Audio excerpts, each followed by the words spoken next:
पहले सोचता था सबकी लाइफ सेट हो जाएगी तो लिल्ले किसके लगेंगे, अब समझ आया किसके लगेंगे। पहले सोचता था सब अमीर बन जाएंगे तो गरीब कौन रहेगा, अब समझ आया कौन रहेगा। पहले सोचता था सबकी बंदी बन जाएगी तो रंडवा कौन रहेगा, अब समझ आया कौन रहेगा। पहले सोचता था सारे खुश रहेंगे तो डिप्रेशन में कौन जाएगा, अब समझ आया कौन जाएगा। पहले सोचता था सारे जिम जाके बॉडी बना लेंगे तो मुट्ठा कौन मारेगा, अब समझ आया कौन मारेगा। पहले सोचता था सारे दुनिया घूमने जाएंगे तो घर पे कौन रहेगा, अब समझ आया कौन रहेगा। पहले सोचता था सारे अपनी गाड़ी ले लेंगे तो ऑटो से कौन जाएगा, अब समझ आया कौन जाएगा। पहले सोचता था सारे पैसे वाले बन जाएंगे तो उधार कौन मांगेगा, अब समझ आया कौन मांगेगा। पहले सोचता था सारे अपना घर ले लेंगे तो किराए पे कौन रहेगा, अब समझ आया कौन रहेगा। पहले सोचता था सब कॉलेज चले जाएंगे तो छुट्टी कौन करेगा, अब समझ आया कौन करेगा। पहले सोचता था सब पास हो जाएंगे तो बैक किसकी आएगी, अब समझ आया किसकी आएगी। पहले सोचता था सबकी 75% अटेंडेंस होगी तो फाइन कौन भरेगा, अब समझ आया कौन भरेगा। पहले सोचता था सबकी प्लेसमेंट लग जाएगी तो बेरोजगार कौन रहेगा, अब समझ आया कौन रहेगा। पहले सोचता था सबके दोस्त बन जाएंगे तो अकेला कौन रहेगा, अब समझ आया कौन रहेगा। पहले सोचता था सारे अपना बिजनेस खोल लेंगे तो दिहाड़ी कौन लगाएगा,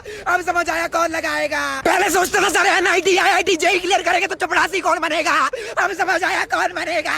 पहले सोचता था सबकी जिंदगी अच्छी चलेगी तो बूंद किसकी फटेगी, मेरी फटेगी भेड़ का लिंडा।